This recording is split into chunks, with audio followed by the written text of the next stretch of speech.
சென்னையில் south India project கம்பெனிக்கு AC டெக்னீஷியன்கள் தேவைப்படுறாங்க. Chennai site maintenance work. வயது வரம்பு 35க்குள் இருக்க வேண்டும். குவாலிஃபிகேஷன் எதுவாக இருந்தாலும் பரவாயில்ல, அனுபவம் இருந்தால் போதும்.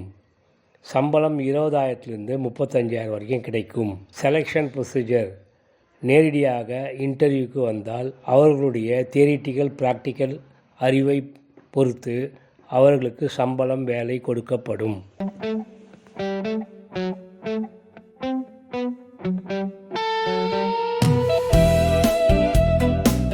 ஏசி டெக்னீஷியனுக்கு உண்டான முக்கிய அடிப்படை தகுதிகள்: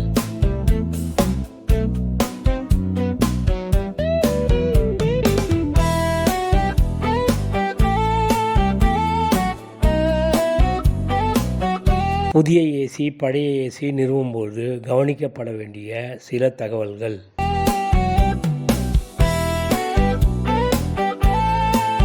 கூலண்ட் லெவல் ரெஃப்ரிஜரன்ட்ஸ் தேவைப்பட்டால் நிரப்ப வேண்டும். கண்டென்சர், எவாபரேட்டர், காயில்ஸ் இதை சுத்தம் செய்து சரியாக இயங்குகிறதா என்பதை பார்க்க வேண்டும். முழுமையாக கம்ப்ரஸர், ஏசி சிஸ்டம் வேலை செய்வது திருப்திகரமாக இருக்கிறதா என்று சரிபார்க்க வேண்டும்.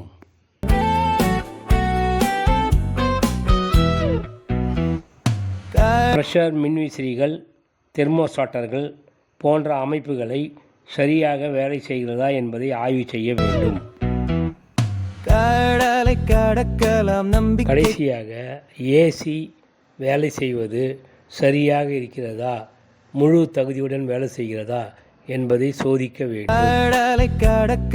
நம்பிக்கை கொண்டு ஏசி டெக்னீஷியனுக்கு உண்டான தகுதிகள்: knowledge of HVAC system, basic electrical skills, ability to read technical diagram, troubleshooting and problem solving capacity, safety awareness, handling refrigerant and electrical tools. நம்பிக்கை கொண்டு கனவுகள் நனவாகும் தைரிய துணையோடு வீழ்ந்தாலும் எழுவோம். கஸ்டமருக்கு தெளிவாக ரிப்பேர் காஸ்ட்டை சொல்ல வேண்டும். எந்த பொருள் போனால் எவ்வளவு விலையாகும், அதற்கு லேபர் சார்ஜ் என்ன என்பதை கஸ்டமருக்கு தெளிவாக புரிய வைக்க வேண்டும். வீழ்ந்தாலும் எழுவோம் மீண்டும் மீண்டும், வெற்றி நம்மதே, நிச்சயம் நம்மதே. செய்ய வேண்டிய முக்கிய வேலைகளில் ஒன்று: ஏசி எப்படி பழுதுபட்டது, அந்த பழுதை எவ்வாறு நீக்கினீர்கள், இனிமேல் அந்த பழுது வராமல் இருப்பதற்கு என்ன செய்ய வேண்டும் போன்ற விஷயங்களை சர்வீஸ் முடிந்தவுடன் முக்கிய குறிப்புகளாக எழுதி வைக்க வேண்டும். மற்றும் அரசு வேலைவாய்ப்பு செய்திகளை தெரிந்து கொள்ள நமது நீட் ஒர்க் சேனலை லைக் பண்ணுங்கள், சப்ஸ்கிரைப் பண்ணுங்கள், ஷேர் பண்ணுங்கள்.